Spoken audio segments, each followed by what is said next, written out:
नमस्कार प्रेक्षकांनो, लग्नानंतर होईलच प्रेम या मालिकेमध्ये आपण पाहत आहोत की नंदिनी खूप अस्वस्थ असते. ती हॉलमध्ये आलेली असते आणि ती खूप रडत असते. तिला आठवतं की ती जीवाला म्हणालेली असते की आपल्या लग्नाला 1 महिना झाला आहे. मी माझ्या परीने आपले लग्न पूर्णपणे टिकवण्याचा प्रयत्न करते, परंतु तुम्हाला यामध्ये इंटरेस्टच नाही आहे. तुम्ही स्वीकारतच नाही आहात की मी तुमची बायको आहे म्हणून. एक काम करा, तुम्ही जर माझ्यासोबत खुश नसाल ना, तर या बंधनातून मी तुम्हाला मोकळं करते आहे. मला डिवोर्स द्या. तुम्ही सांगा तुम्हाला कधी हवा आहे, मी तुम्हाला डिवोर्स देते. आणि असं म्हणून ती खूप रडत असते. कारण की जीवा त्याला वाटेल तसं वागत असतो आणि बिचारी नंदिनी एकतर्फी नातं निभावण्याचा प्रयत्न करत असते. हे सर्व आठवून ती हॉलमधून डायनिंग टेबलवरती येऊन बसलेली असते आणि ती खूप रडत असते. सर्व आठवणी तिला येतात. इतक्यात आपल्याला दिसतं की पार्थ तिथे आलेला असतो. पार्थ हा तिथे एका हातामध्ये आईस्क्रीमचा बाउल घेऊन आलेला असतो आणि नंदिनी रडते हे पाहून तो म्हणतो की नंदिनी जेव्हा देशमुख, प्लीज रडू नका, हे आईस्क्रीम घ्या आणि खाऊन टाका. नंदिनी म्हणते नाही नाही नको, माझ्या वाटचं आईस्क्रीम मी खाल्लेलं आहे. पार्थ म्हणतो हे तुमचं आईस्क्रीम नाहीच आहे, ही जीवाच्या वाटचं आईस्क्रीम आहे, त्याने खाल्लेलं नाही आहे. आणि हे बघा, जीवाने एखादं काम सुरू केलं आणि ते अर्धवट ठेवलं तर सगळ्या गोष्टींची जबाबदारी आता फक्त तुमचीच आहे ना. त्यामुळे हे तुम्हाला खावंच लागेल, खाऊन घ्या, असं तो तिला रिक्वेस्ट करत असतो. पार्थने सुद्धा आता स्वतःसाठी आईस्क्रीम आणलेलं असतं. नंदिनीच्या समोर तो जाऊन बसलेला असतो. नंदिनी विचारते काय हो, तसं पाहायला गेलं तर मग काव्याने सुद्धा आईस्क्रीम खाल्लेलं गेलेलं नव्हतं. हा नियम तुम्हाला पण लागू होतो की नाही? मग तिचंही आईस्क्रीम कुठे आहे? तुम्ही पण खाऊन घ्या आईस्क्रीम, असं ती पार्थला म्हणत असते. पार्थ म्हणतो हे बघा, हे काव्याचंच वाटचं आईस्क्रीम मी संपवत आहे आणि मी तिचं हे आईस्क्रीम खात आहे, असं तो तिला म्हणतो. नंदिनीकडे तो पाहत राहतो.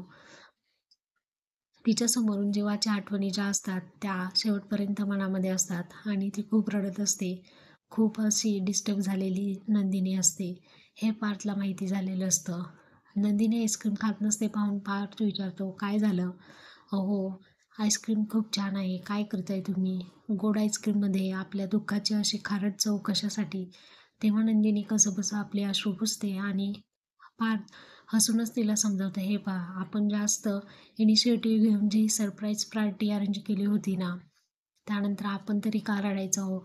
मस्त असे छान गिफ्ट्स आपण तर त्या दोघांसाठी आणले होते, परंतु त्यांना व्हॅल्यूच नाही आहे. मी काव्यासाठी तो परफ्यूम आणला, तुम्ही कपल वॉचेस आणले. ते कपल वॉचेस ॲक्च्युली तुम्ही कुठून आणले हो? ते वॉचेस म्हणजे कसं आहे ना, आठवण आली की दाबा बटन, प्रेम होतं चाललं आठवण आली की दाबा बटन, मिस करताय की दाबा बटन.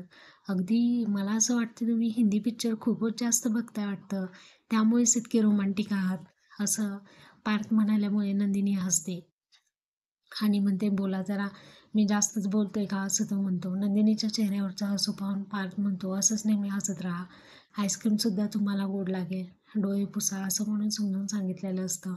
नंदिनी म्हणते तुम्ही किती छान बोलता हो, किती छान समजावून सांगता. त्यानंतर पार्थ म्हणतो पण काय उपयोग आहे ना, ज्याला ऐकून घ्यायचं तो ऐकून घेत नाहीये, माझी व्हॅल्यू नाहीये. त्यानंतर तो म्हणतो की तिने मला डिवोर्स मागितला आहे. नंदिनी म्हणते हो, मीही जीवाकडे डिवोर्स मागितलेला आहे.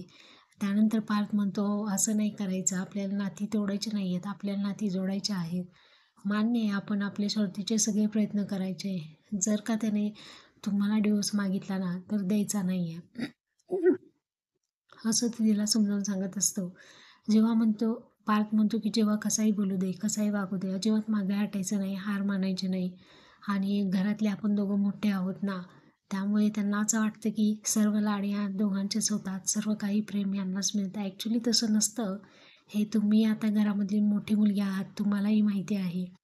त्यांचे गैरसमज आपल्यालाच दूर करायला हवे आहेत, हो ना.